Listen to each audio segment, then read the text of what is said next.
Sultan Kudarat Governor Mangudadato nakiisa sa pagdiriwang sa 123 Philippine Civil Service Anniversary sa lalawigan. Police Major General Estomo, bagong Area Police Commander ng Western Mindanao. Paghain ng COC para sa barangay at sangguniang kabataan eleksyon sa bayan ng Lipa. Nagtapos na maayos at tahimik. Yan ang ulo ng mga balita sa pagbabalik ng Sultan Kudarat Headliners.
Magandang gabi, lalawigan ng Sultan Kudarat. Narito na ang mga paunahing balita sa Sultan Kudarat Headliners ngayong Setyembre 7, taong 2023.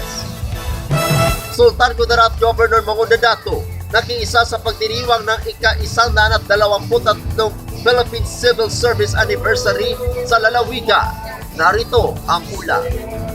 Nagkaroon ng seremonya para sa kick-off ng 123rd Philippine Civil Service Anniversary na ito ay ginanap sa Sultan Kudarat Cultural and Sports Complex noong ika-4 ng Setyembre taong kasalukuyan na may temang Transforming Public Service in the Next Decade, Honing Agile and Future Ready Servant Heroes.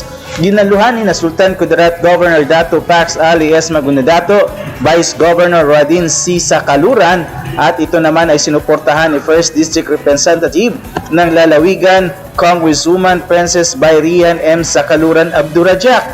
Dumalo rin sina CSC Region 12 Director Binibining Grace R. Belgado Sikiton, CPA CSC Provincial Director Binibining Maria Hopisupina, Deputy Benbraso, mga kasapi ng sangguniang panlalawigan, provincial department heads at pinuno ng iba't ibang bayan at lungsod sa lalawigan ng Sultan Kudarat. Naging masaya ang aktibidad dahil na rin sa patimpalak na chair dance at healing na ang mga nanalo ay inanunsyo bago matapos ang programa. Ang nangyaring seremonya ay naging matagumpay na kung saan ang bawat isa ay naging masaya dahil sa kanilang mga ginawa na pinakita ang kanilang galing na ang lahat na dumalo ay mula sa mga LGU ng lalawigan. Ako ang inyong kaibigan Perikel Sabico Sinyani para sa Sultan Kudarat Headliners.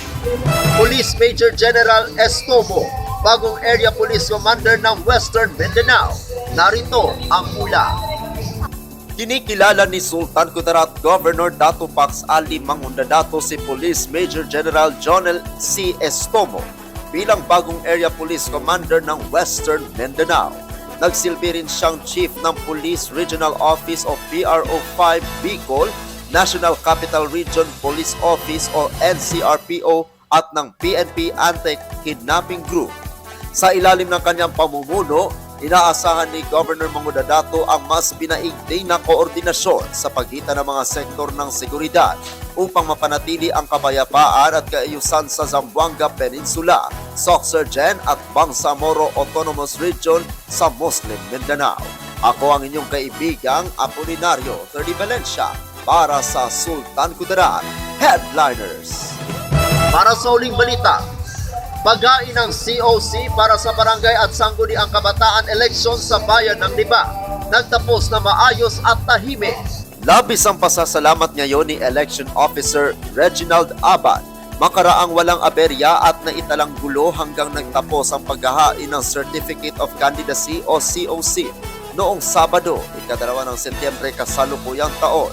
Ayon kay Abad, ito ay resulta ng pinagsamang puwersa mula sa Libak Municipal Police Station, Philippine Army, Philippine Coast Guard at BPAT members. Sa data ng COMELEC Libak, umaabot sa 1,311 ang naghain ng Certificate of Candidacy.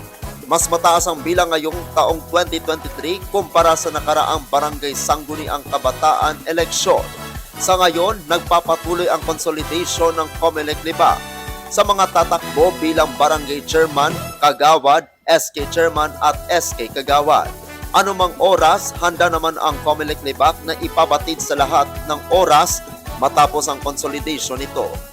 Ako ang inyong kaibigang Apolinario 30 Valencia para sa Sultan Kudarat Headliners.